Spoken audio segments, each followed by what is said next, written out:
어떤 사람의 마지막 말에는 특별한 힘이 있습니다.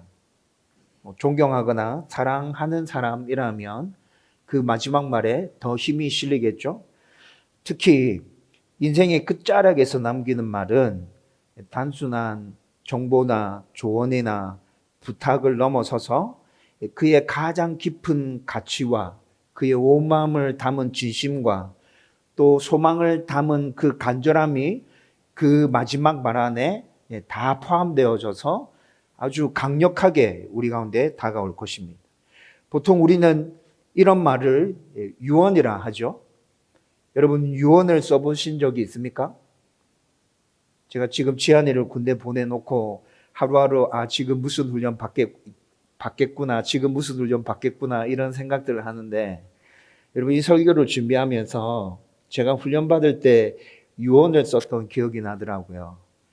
훈련 받을 때 유언을 써봤었고, 그리고 또 제자 훈련 받으면서 앞에서 사역했던 그 교회에서 부교육자로 제자 훈련 받을 때 유언을 썼던 기억이 있습니다. 여러분, 우리가 유언을 쓸 때도 직접 죽음을 눈앞에 두고 쓰는 유언이 아니지만, 그렇지만 그런 유언을 쓸 때조차도 우리의 온 마음을 다해서 진심을 담기 위하여, 또 우리가 간절히 바라고 소망하는 것들을 우리의 후손들에게 잘 전달해 주기 위해서 진짜 많이 고심하고 그렇게 고민하던 중에 유언을 썼던 기억이 납니다. 여러분, 오늘 본문은 사도 바울의 에베소 교회 장로들에게 마지막으로 남기는 고별 설교이자 영적 유언과도 같은 말씀입니다. 여러분, 바울은 지금 예루살렘으로 올라가고 있는데, 바울은 지금 로마로 올라가고 있죠. 로마를 향해서 가고 있습니다. 로마를 향해서 가고 있는데, 여러분, 그곳에 환난과 결박이 기다리고 있다는 것을 그는 너무나도 잘 알고 있습니다. 그곳에 가면 이미 죽는다는 경고를 여러 차례 받았습니다. 성령으로부터 직접 그런 경고를 받았고요. 또 성령의 사람이라 일컬어지는 사람들로부터 그런 경고를 받으면서 만류를 경험하기도 했습니다. 그러나 바울은 로마에도 복음이 전해져야 된다는 그 신념과 그 확신을 가지고 내가 죽을지라도 나는 로마 땅을 밟아야겠다라는 마음으로 로마를 향해서 계속 나아가고 있죠. 그런데 이제 에베소 교회 장로들 지금이 아니면 더 이상 이들을 볼 날이 없다는 것을 너무나도 잘 알고 있기에 에베소를 지나쳐서 밀레도라는 곳에서 에베소 장로들을 불러서 그곳에서 지금 이 유언과도 같은 고별 설교의 마지막 말을 남기고 있는 것입니다. 여러분, 그런데 바울이 에베소 장로들에게 남기는 유언의 말씀이 꽤 길거든요. 근데 이 긴 유언을 간략하게 요약하면 아주 간단하게 떨어집니다. 너희 자신과 양떼를 위해서 삼가하라. 여러분, 이것이 바울의 유언입니다. 너희 자신과 양떼를 위해서 삼가하라. 여러분, 바울은 왜 에베소 장로들에게 남기는 이 유언적인 말로 이 말을 남기고 있을까요? 여러분, 바울은 너무나도 잘 알고 있는 거예요. 가장 큰 위험은 밖에서 오는 위험이 아니라 내 안에서부터 시작되는 위험이 정말 위험하다. 내 안에서부터 시작되는 그 위험으로 말미암아 나의 모든 것들이 다 무너져 내릴 수 있다. 바울은 너무나도 잘 알고 있는 것이죠. 이것뿐만이 아니라 교회의 지도자들이 양떼를 잘 돌보지 않으면 예수님께서 피 흘려 세우신 교회가 완전히 무너져 내릴 수 있다. 바울은 이것도 너무 잘 알고 있어요. 그래서 바울이 아주 간단하게 떨어지는 이 유언을 그들에게 남기고 있는 거예요. 너희 자신과 양떼를 위해서 삼가하라. 여러분, 이 말씀은 단지 에베소 장로들에게만이 아니라 모든 성도들에게 주시는 하나님의 경고요, 권면이요, 사랑의 호소입니다. 교회의 지도자들만 자신을 위해서 삼가해야 됩니까? 아니죠. 이 세상에서 성도로 살아가고 있는 저와 여러분들도 교회를 위해서, 우리 자신을 위해서 삼가해야죠.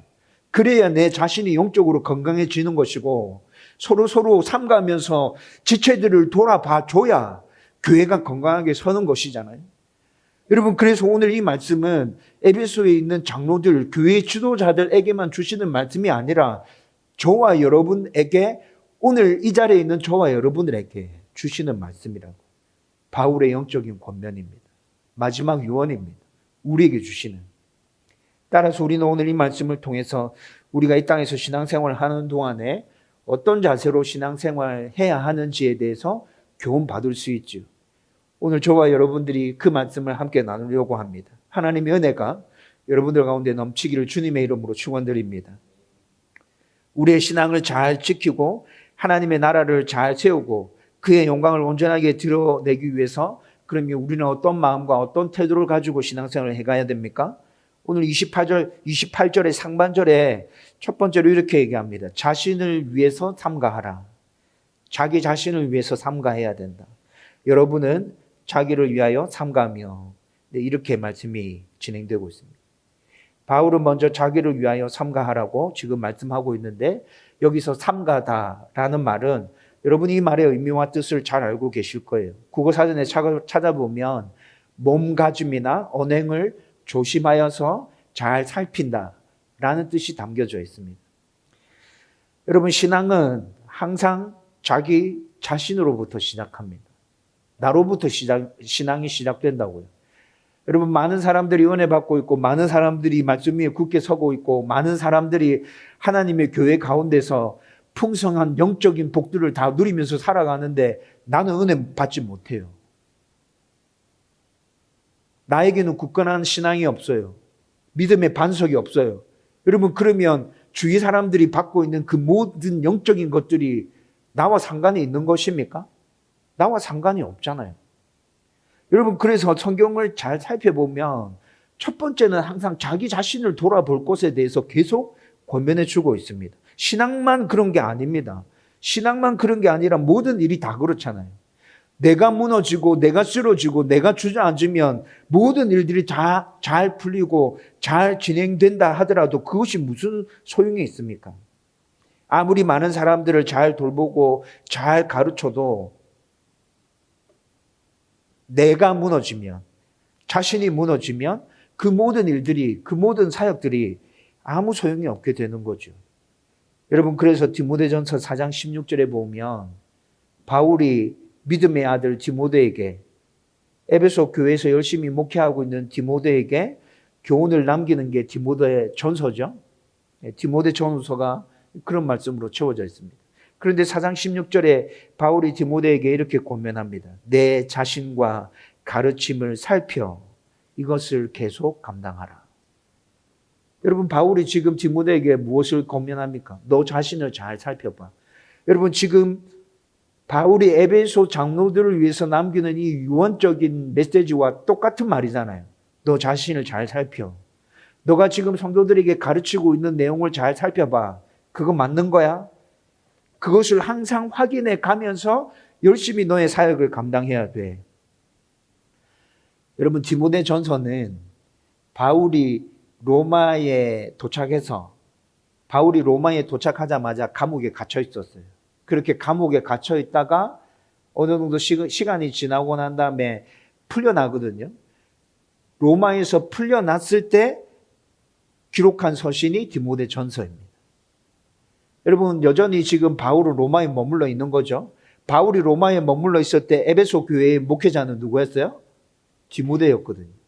그래서 지금 디모데전서 4장 16절에 바울이 로마에서 지금 디모데를 향해서 이런 권면을 해주고 있다는 것이죠.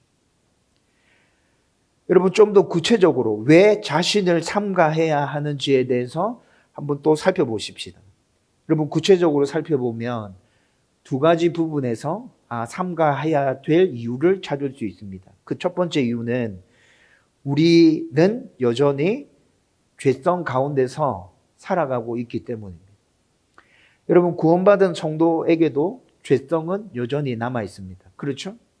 저와 여러분들 안에 죄성이 남아 있습니다. 이 죄성 때문에 목사도, 장로도, 권사도, 성도도 누구든지 스스로를 삼가하지 않으면, 스스로를 주의 깊게 돌아보지 않으면 쓰러지고 넘어집니다. 이 죄성 때문에 아무리 오래 믿은 사람이라 하더라도 방심하는 순간 죄의 유혹에 여지없이 쓰러지게 됩니다. 성도가 주의를 기울여서 스스로 삼가해도 사탄은 우리의 죄성을 자극해서 계속 쓰러뜨리게 만들려고 계속해서 다가옵니다. 여러분, 이 죄성이 우리 가운데 남아있기 때문에 스스로를 상방하면서 계속 돌아봐야 된다고.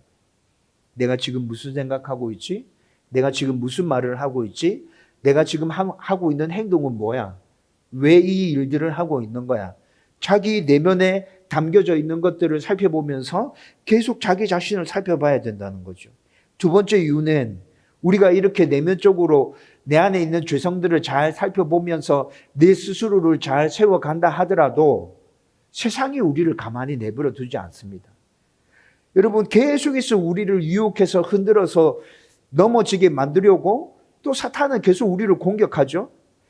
여러분, 방금 첫 번째에서 말씀드렸던 게 내적인 삼가라면 지금 두 번째, 세상이 우리를 가만히 내버려 두지 않는다는 것은 외적인 삼가에 대해서 지금 그 이유를 찾을 수 있다는 것이죠. 육신의 정욕과 안목의 정욕, 이생의 자랑이 교묘하게 포장되어져서 계속 우리 가운데 다가옵니다. 괜찮아. 이 정도는 괜찮아. 다른 성도들도 다 이렇게 하고 있잖아. 이게 뭐 문제가 돼? 괜찮아. 돈, 가족, 취미, 미디어, 문화, 가치관, 정치, 인간관계 모든 부분에서 포장되어진 것들이 우리를 향해서 항상 다가오면서 우리를 외적인 부분에서 계속해서 공격하여 넘어뜨리기 위해서 세상이 그렇게 발악을 하고 있다고요. 사탄은 성도들을 절대로 가만히 내버려 두지 않습니다. 그러므로 우리는 스스로를 계속해서 삼가해야 합니다. 나의 내면과 나의 외적인 조건들을 계속해서 살펴보면서 삼가해야 우리는 온전한 성도로서 이 땅 가운데서 하나님의 나라와 영광을 드러내며 그렇게 살아갈 수 있다는 것이죠. 여러분, 성경을 잘 살펴보면 자기 자신을 스스로 삼가하면서 이렇게 살아갔던 수많은 믿음의 위인들을 우리는 성경 속에서 발견할 수 있습니다. 몇 명을 예로 들어보면, 여러분, 요셉은 보디발 아내의 유혹 앞에서 자신의 내면과 경건을 지키기 위해서 엄청 삼가했습니다. 여러분, 창세기 39장 9절에 요셉이 이렇게 얘기합니다. 보디발의 아내가 유혹할 때 내가 어찌 이 큰 악을 행하여 하나님께 죄를 지으리까? 여러분, 요셉이 한 말이에요. 여러분, 요셉의 상황을 한번 생각해 보십시오. 이때 요셉의 상황이 어떠했죠? 그의 처해 있는 상황이, 여러분, 성도는 이런 생각하면 안 되지만 요셉이 처해 있는 상황이 스스로 삶을 놓아 버릴 만한 그런 상황 가운데 지금 들어가 있잖아요. 그렇지 않습니까? 스스로 삶을 놓아 버릴 만큼 외로운 상황 가운데 요셉이 처해 있습니다. 너무도 억울합니다. 말로 표현해낼 수 없을 만큼 억울합니다. 여러분, 보통 사람들이 이런 어려움을 만나게 되면 종종 사람들 가운데 드러나는 여러 가지 반응과 모습들 중에 자포자기하는 사람들이 있죠. 야, 지금 내 상황이 지금 뭐 이랬는데 이거보다 더 좋아질 수 있겠나? 그냥 뭐 상황이 이렇다면 그냥 나도 그냥 한번 막 살아보자. 이렇게 하는 사람들 많잖아요. 그렇죠? 여러분, 요셉이 이 상황 가운데서 만약에 그렇게 했다 하면, 여러분, 그래도 우리는 요셉을 향해서 질타하거나 비판하거나 그럴 수 있는 사람도 있겠지만, 저는 요셉을 향해서 그러고 싶은 마음이 없어요. 이해가 돼요. 요셉이 그런 선택을 했다 할지라도 왜 그런 선택을 했는지 충분히 이해가 된다고요. 그런데 요셉이 그랬나요? 그 어려운 상황 가운데서 하나님 앞에서 자신을 철저히 지켜냅니다. 아무도 봐주지 않는 것 같은 그 상황. 모든 사람들로부터 버림받았다고 느껴지는 그 상황 가운데서 자신을 지켜내기 위해서 혼자 외로이 싸우고 있습니다. 삼가하고 있다고요. 다니엘은 어땠습니까? 왕궁의 유혹이 많은 환경 속에서도 하나님의 백성으로서의 그 정체성을 지키기 위해서 목숨을 건 싸움을 시작하죠. 다니엘서 1장 8절에 이렇게 얘기합니다. 다니엘은 뜻을 정하여 왕의 진미와 포도주로 자기를 더럽히지 아니하리라 결심했어요. 내가 죽는 한이 있더라도 나는 하나님의 자녀라는 이 정체성 난 절대 포기 못하겠다. 목숨 걸고 그거 지켜내기 위해서 지금 발버둥 치고 있는 것이죠. 자기를 삼가하는 모습입니다. 쉬웠겠어요? 진짜 어려웠겠죠. 정말 어려웠을 거예요. 그런데 다니엘은 모든 힘을 다 짜내서 자기 스스로를 삼가하기 위해서 이렇게 결단하고 있다. 오늘 본문의 주인공인 바울도 복음을 전하고 자신이 버림당할까 봐 두려워하면서 항상 자기를 점검했다고 말씀하고 있습니다. 고린도전서 9장 27절 말씀에 보면 내가 복음을 전하고 버림당할까 봐 내 몸을 쳐서 말씀 앞에 복종시키기 위해서 끊임없이 노력했다. 바울이 이렇게 고백하고 있습니다. 여러분, 복음을 전하고 난 다음에 버림당하는 사람 종종 보지 않습니까? 여러분, 지금 이 시대에 목사들 가운데 그런 사람 참 많은 것 같아요. 젊은 시절 정말 열심히 교회를 세우고 하나님의 말씀을 선포하고 주님의 나라를 세워가기 위해서 자신의 청춘을 다 갈아 넣었는데 나이가 들어서 노년에 왜 그런 모습으로 늙어가고 있는지 정말 안타깝습니다.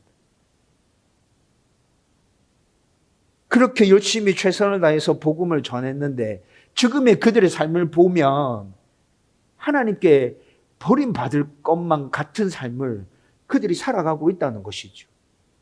여러분, 바울은 이런 생각을 하고 있었어요. 내가 지금 열심히 복음을 전했지만 나도 잘못하다가는 하나님께 버림받을 수 있는 그런 삶으로 치닫을 수 있어. 그래서 자기 자신을 계속해서 살펴보며 삼가하며 바로 세우기 위해서 몸부림치고 있었다고요. 자기의 몸을 쳐서 복종시켰다고 고린도전서 9장 27절에 얘기하고 있습니다. 여러분, 정말 성도로서 이 땅 가운데서 제대로 살아가고 싶습니까? 여러분 자신을 삼가하십시오. 여러분 자신을 삼가하십시오. 여러분들의 내면을, 외면을 끊임없이 살펴보면서 삼가하십시오.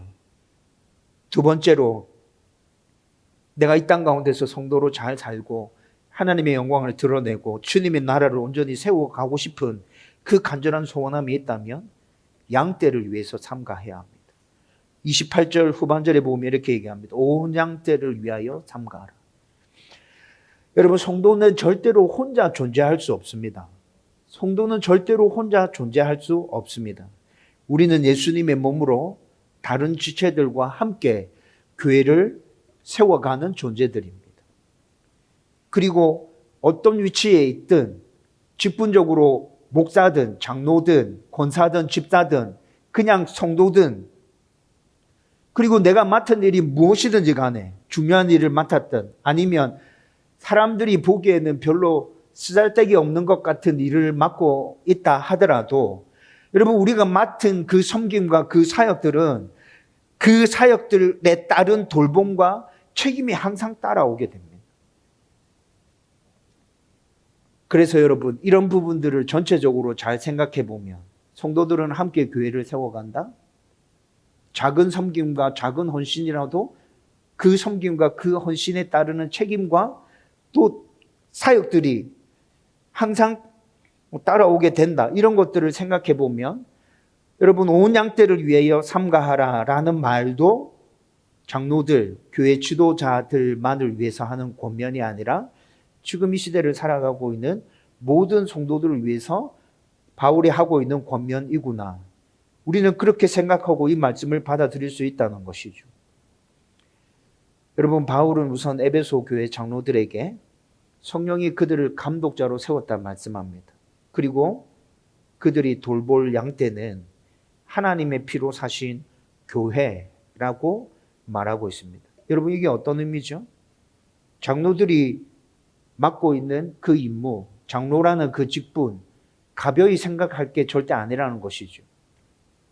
하나님께서 성령이 그들을 감독자로 세웠습니다. 그리고 그들이 돌볼 양떼는 하나님이 피로 사신 교회라고 정의하고 있습니다.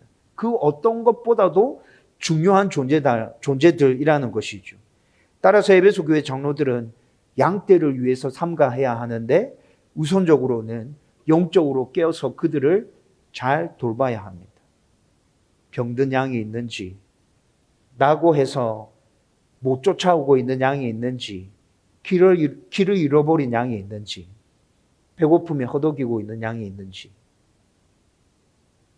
뭔가 필요한데 그 필요를 스스로 해결하지 못해서 아주 난처한 상황 가운데 처한 양이 있는지, 여러분 사랑으로 그들을 잘 돌봐야 된다. 모든 양떼에게 관심을 가지고 그들을 눈여겨보면서 하나님의 사랑으로 그들을 돌봐야 한다는 것이죠. 여러분 이 말씀을 묵상하면서 제가 이런 생각을 했어요. 영적으로 무관심한 것도 죄구나. 양떼를 돌봐야 한다. 양떼를 위해서 삼가해야 된다. 이 말씀에 근거해서 무관심한 것도 죄구나. 지도자가 성도들에게 무관심한 거 정말 큰 죄입니다. 성도들이 성도들끼리 관심이 없고 내 신앙생활만 하면 돼.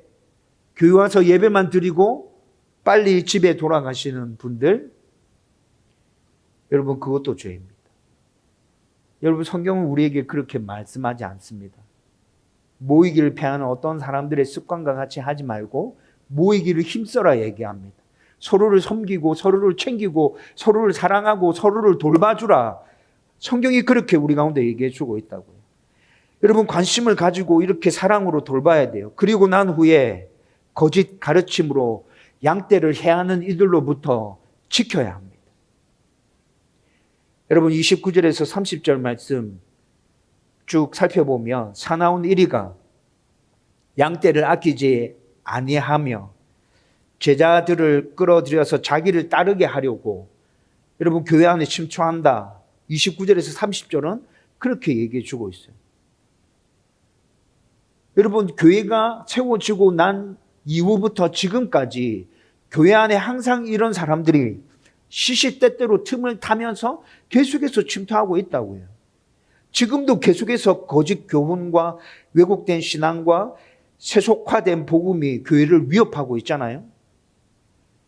여러분 최근에 제가 한 2주 동안 매일 한 번에서 2번 정도 문자를 받고 있는데 용인에 있는 합신교단 소속 교회 한 목사님이 이단 심사를 받고 있다고 교류를 주의하라는 메시지가 계속해서 들어오고 있어요. 여러분 합신이 우리 교회가 합신 소속이죠. 여러분 제가 공부할 때만 해도 합신은 그렇게 큰 신학교가 아닌데 작은 신학교였어요. 그런데 제 모계 목사님은 고신이었습니다. 근데 고신 목사님이 합신 추천서를 써줬거든요. 작은 신학교지만 제가 신학교 공부할 당시만 하더라도 합신이 그래도 보수신학, 정통신학을 제일 잘 가르치는 학교다. 그래서 고신 목사님이 저를 합신에 가라고 추천서를 써줬다니까요. 총신이 정말 커요. 총신이 정말 큰데 총신 학생들도 그때 그 당시에 합신은 정말 보수신학을 제대로 잘 가르치는 학교라고 인정할 정도였어요. 그런데 지금 이단 심사를 받고 있는 그 목사님이 제 한참 선배입니다. 근데 그 목사님이 정통신학을 공부하고 그때 그 당시에 정통신학을 제일 잘 가르치는 학교나 소문났던 합신에서 공부했던 그 목사님이 이상한 신학에 빠져서 지금 이단 심사 받는다고 계속 문자가 날라온다니까요. 오늘 저녁 먹는데 그 목사님 아니라 또 다른 합신교회 소속 목사님이 이단 심사에 올랐다고 또 문자 하나 또 받았어요. 여러분 두 목사 다 신사도 운동에 빠져서 이상한 신학의 길로 빠진 목사들입니다. 여러분 양떼를 위해서 목사들이 스스로 삼가하지 않으면 목사들도 이렇게 넘어집니다. 정통신학을 공부했음에도 불구하고 제대로 된 신학을 제일 잘 공부했음에도 불구하고 목사들이 양떼를 위해서 스스로 삼가하지 않으면 말씀 위에 굳게 서 있지 않으면 목사들도 이렇게 넘어진다고요. 쓰러진다고요. 여러분 목사들이 이렇게 넘어지면 어떻게 되는 거죠? 그 목사 밑에 딸려있는 많은 양떼들은 같이 넘어지는 거잖아요. 여러분, 제 아버지가 제가 신학교 가겠다 얘기했을 때 초등학교 졸업하고 난 다음에는 안 맞았거든요. 근데 신학교 가겠다고 했을 때 고집을 꺾지 않으니까 제 뺨을 때렸어요, 아버지가. 그러면서 했던 얘기가 이런 거였어요. 목사가 제대로 서지 않으면 그 목사 밑에 딸려있는 성도들 어떻게 되는지 너 아나? 네 같은 놈이 목사 되면 네 밑에 딸리는 성도들은 어떻게 하라고? 우리 아버지가 막 소리를 확 지르면서 그래도 할 거예요 하니까 뺨을 팍 때렸어. 네, 그런 상황이 있었어요. 여러분, 그런데 그 말이 맞잖아요. 그렇죠? 그 말이 맞아요. 양떼를 위해서 삼가해야 돼요. 목사들은 끊임없이, 장로들은 끊임없이 양떼를 위해서 자기 자신을 더 철저하게 점검하고 말씀 앞에서 자기 자신을 더 발가벗겨서 하나님 앞에 세우면서 나가야 된다고. 목사 장로만 이렇습니까? 아니요. 성도들도 그래야죠. 혼자 신앙생활 할 수 없다고 제가 말씀드렸잖아요. 우리는 함께 신앙생활 하는 것이라고요. 옆에 있는 성도들 돌아봐 줘야죠. 쓰러져 있는 성도들이 있으면 여러분 그들도 이렇게 세워서 함께 가야죠. 양떼를 위해서 성도들도 삼가해야 된다는 말입니다. 여러분, 성경에 나오는 인물들은 아니지만 양떼를 위해서 삼가했던 믿음의 위인들, 교회 역사상에 여러 사람 찾아볼 수 있습니다. 여러분, 본회퍼라는 목사님 여러분들 들어보셨을 거예요. 독일에서 사역한 목사님인데 히틀러의 나치주의에 맞서서 독일 교회의 양떼가 정치 이데올로기에 물들지 않도록 싸웠던 목사님입니다. 여러분, 나치 시절에 독일 교회는 모두 다 국가 소속의 교회였습니다. 목사들이 공무원이었다고요. 신학 과정을, 제대로 된 과정을 이수하면 나라에서 치르는 시험을 쳐서 합격한 사람들에게 목사의 자격을 부여하고 나라가 어느 교회로 가서 사역할 건지 정해서 목사들을 보내고 나라에서 월급을 주는 시스템이었어요. 나치 시대 때 모든 교회들이 그랬어요. 여러분, 그래서 히틀러가 이상한 얘기를 할 때 독일 교회들이 모두 다 히틀러의 앞잡이 노릇을 했습니다. 유대인 말살 정책, 독일인들이 우수하다는 그 이상한 궤변들, 여러분 교회가 앞장서서 그런 것들을 사람들에게 설교 시간에 섞어서 얘기하면서 퍼뜨리기 시작했다고요. 그럴 때 보네포 목사님은 참된 교회는 오직 주님이 주인이신 교회다. 여러분, 이 선언을 계속해서 고백하면서 고백교회라고 세웁니다. 고백교회, 한 교회 이름이 아니라 온전한 신앙을 고백하는 교회들, 그런 교회들을 보네포 목사님이 자기와 뜻을 같이 하는 사람들을 중심으로 해서 곳곳에 그런 교회들을 계속 세워간다고요. 감옥에 갇힙니다. 그러나 끝까지 그 신앙을 포기하지 않았습니다. 전쟁이 끝나기 직전에 교소형에 처해졌습니다. 보네포 목사님이 남긴 말 중에 이런 말이 있습니다. 값싼 은혜는 제자가 되기를 요구하지 않는다. 그러나 참 은혜는 우리에게 그리스도를 따르라고 부르신다.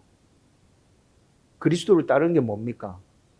희생을 감당하고 감수하고 따라가는 것이잖아요. 보네포 목사님은 자기가 담당하고 있는 그 양떼들이 잘못된 이념에 속지 않게 하려고 복음의 본질을 붙들고 자기의 생명을 던져 넣었습니다. 그는 교회를 지키는 진짜 싸움은 참된 진리를 위해서 침묵하지 않는 것임을 자기 스스로가 몸소 보여줬어요. 양떼를 위해서 삼가하는 모습이었습니다. 여러분, 짐 엘리엇 선교사님 이야기를 잘 알고 있죠? 에콰도르의 아우카 부족에게 복음을 전하다가 29살 나이에 순교한 선교사님입니다. 그는 이 부족이 외부인을 무조건 적대시한다는 것을 너무나도 잘 알고 있었습니다. 그런데 그들에게도 복음이 필요하기에, 예수님의 사랑이 필요하기에 내가 위험에 처한다 하더라도 그들에게 꼭 찾아가서 예수님을 들려줘야겠다 생각하고 아주 조심스럽게 그들에게 다가가기 시작합니다. 여러분, 이 선교사님이 무턱대고 아우카 부족에게 찾아간 게 아니라고요. 여러분 영화 보셔서 아시잖아요. 그렇죠? 굉장히 조심스럽게 접근을 시도합니다. 한 번, 두 번, 세 번, 네 번, 차츰차츰. 그리고 딱 만나는 시기가 있었습니다. 그렇게 처음 만나는 그 순간에 그들과 여러 대화를 나누지 못한 상황에서 아우카 부족의 창에 맞아서 순교합니다. 그렇게 그가 순교한 이후에 엘리엇 선교사님의 아내와 그리고 그의 친구들이자 동료들, 그들은 포기하지 않고 이 아우카 부족을 향해서 계속적으로 사역하죠. 시간이 흘러서 부족 전체가 복음을 받아들이게 됩니다. 여러분, 짐 엘리엇 선교사님이 남긴 말 중에 유명한 말이 있습니다. 여러분 들어보셨을 거예요. 영원한 것을 얻기 위해 영원하지 않은 것을 버리는 자는 결코 어리석지 않다.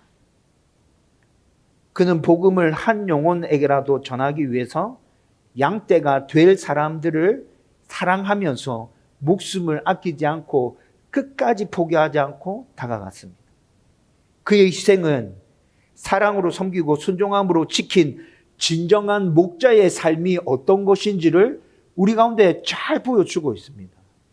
양떼를 위해서 삼가하는 모습이라 할 수 있습니다. 여러분, 존 후스 목사님 들어보셨습니까?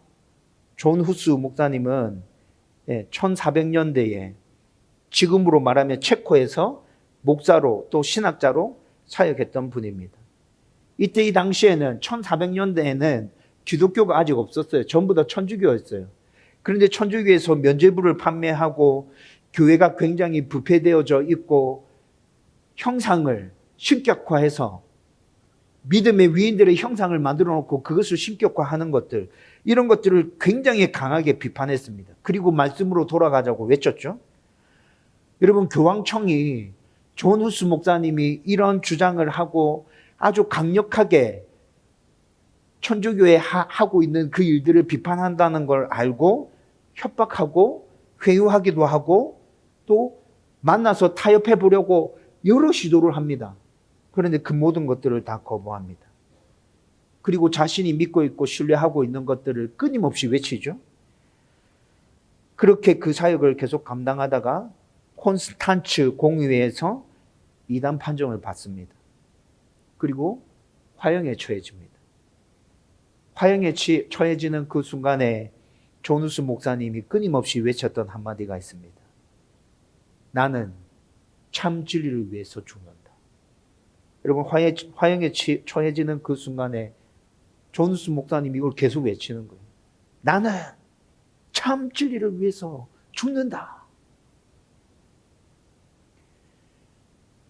후스 목사님은 말씀을 왜곡한 교회로부터 양떼를 보호하기 위해서 진리를 외치다 순교당했습니다. 여러분, 존 후스 목사가 이렇게 순교당하고 난 다음에 100여 년이 지나서 루터 목사님이 후스의 영향을 받아서 종교개혁을 일으킵니다. 여러분, 루터 목사님이 뭐라 얘기한 줄 아십니까? 나는 후스파다. 나는 존 후스파야. 존 후스가 외쳤던 그 믿음의 선포들, 그 믿음의 신념들, 그 신학들 나는 다 받아들인다. 나는 존 후스파다.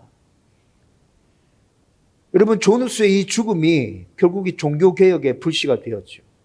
교회를 하나님 말씀으로 다시 세우는 씨앗이 되었다는 것입니다. 여러분, 제가 지금 말씀드렸던 이런 분들은 전부 다 목사님들이었고 선교사님들이었고 순교했고, 아니 목사님 지금 우리 보고 목사 되라는 겁니까? 선교사 되라는 겁니까? 지금 이 시대에 우리 보고 순교해라는 겁니까? 그런 거 아니죠. 여러분, 이분들이 붙들었던 그 정신을 우리가 본받았으면 좋겠어요. 보네포 목사님이 그 이념에 물들지 않기 위해서, 짐 엘리엇 선교사님이 아직 하나님의 사람들이 되지 않은 하나님의 양떼가 될 사람들을 향해서 사랑의 마음으로 끊임없이 그들을 찾아가고 자기의 생명을 던졌던 존 후스 목사님이 잘못된 교리에 맞서서 자기의 생명을 던져 넣어서 그렇게 순교자로서 온전한 믿음의 유산을 우리에게 물려준 그 정신들, 여러분, 이분들이 양떼를 위해서 삼가한 모습들이 보이지 않습니까? 여러분들 각자의 삶 가운데서 성도로서 이렇게 양떼를 위해서 삼가할 수 있는 부분이 무엇일까 고민하고 그것을 몸부림치며 지켜나가며 우리 또한 양떼를 위해서 삼가한 사람들로 분명히 하나님께 기억될 수 있다는 것이죠. 저는 저와 여러분들이 그렇게 양떼를 위해서 삼가한 사람들로 하나님께 기억될 수 있기를 진정으로 바라고 있습니다. 그렇다면 어떻게 해야 삼가할 수 있을까요? 오늘 32절에 말씀에 붙들려야 한다고 말씀하고 있습니다. 이제 내가 여러분을 하나님과 그 은혜의 말씀께 부탁하노니, 여러분 바울은 마지막에 내가 너희를 하나님과 말씀에 부탁한다고 말씀하고 있습니다. 왜 말씀에 부탁할까요? 여러분 말씀이 우리를 능히 든든히 세웁니다. 말씀이 우리를 거룩하게 만드는 능력이 있습니다. 말씀 외에 다른 것으로는 우리 스스로를 삼가하고 공동체를 삼가할 수 있는 방법이 없습니다. 하나님의 말씀은 여전히 살아있고 운동력이 있어서 힘과 능력이 충만합니다. 그 말씀이 결국 우리를 바꾸게 될 것입니다. 여러분 제가 사람의 변화는 진짜 더디게 일어난다. 변화되는 거 너무너무 어렵다. 자주 말씀드렸죠. 저의 모습을 보면서 얘기하는 겁니다. 바꿔야 된다. 고쳐야 된다. 너무 뼈저리게 느끼고 있지만 그것이 잘 되지 않는다고요. 그럼에도 불구하고 바뀌어져 가는, 변화되어져 가는 저 자신을 느낄 때가 자주 있습니다. 어떻게 변화됩니까? 하나님의 말씀으로 변화됩니다. 하나님의 말씀으로 나의 내면을 삼가하고 내 주변을 삼가하고 하나님의 말씀을 붙들고 양떼들을 삼가하기 위해서 고민하고 몸부림치면서 그 말씀이 나를 바꿔가고 변화시켜 가는 것들을 느끼고 있다고요. 여러분 말씀으로 우리는 변화되어질 것입니다. 말씀 외에 다른 것은 없습니다. 말씀을 붙들 것만큼 또 우리는 기도를 붙들고 몸부림쳐야 합니다. 기도는 하나님과 대화이죠. 그분과 대화를 많이 하면 말씀을 더 깊이 분명히 이해할 수 있게 됩니다. 그리고 말씀을 이해한 것을 바탕으로 기도할 때 우리 가운데 하나님의 은혜와 능력이 임할 것이고 지혜가 임할 것이고 용기가 임할 것이고 우리의 믿음이 더 굳건하게 세워질 것입니다. 그리고 또 삼간다는 말은 단순히 경계심을 가진다는 말이 아닙니다. 삼간다는 말은 하나님의 말씀을 붙들고 말씀에 순종하기 위해서 치열하게 몸부림치면서 살아가는 삶을 의미하는 것입니다. 주의한다, 조심해야겠구나.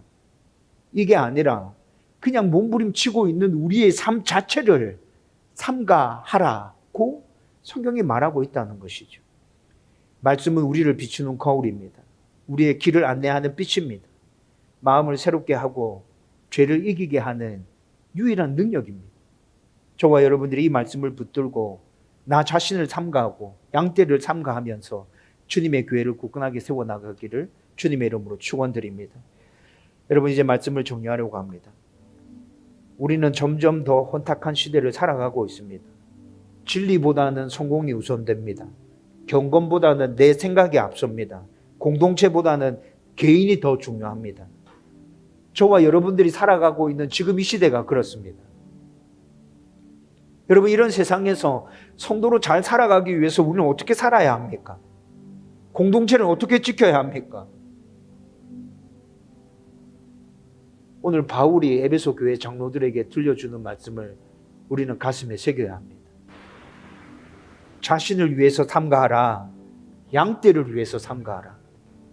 말씀을 굳게 붙들어라. 여러분 이 세 가지는 단단한 삼겹줄입니다. 자신을 돌아보지 않는 사람은 다른 사람도 돌아볼 수 없습니다. 교회 지도자가 양떼를 돌아보지 않는다면 그 공동체, 그 양떼들은 여지없이 무너져 내릴 겁니다. 말씀 없이 삼가하는 건 말도 되도 안 하는 소리입니다. 절대 불가능합니다. 말씀을 기준으로 삼고 그 앞에 나 자신을 먼저 세우고 그리고 말씀으로 공동체를 돌아보면서 이 시대를 믿음으로 이겨내는 그리고 하나님의 나라를 이 땅 가운데 굳건하게 세워가는 저와 여러분들이 되기를 주님의 이름으로 축원합니다.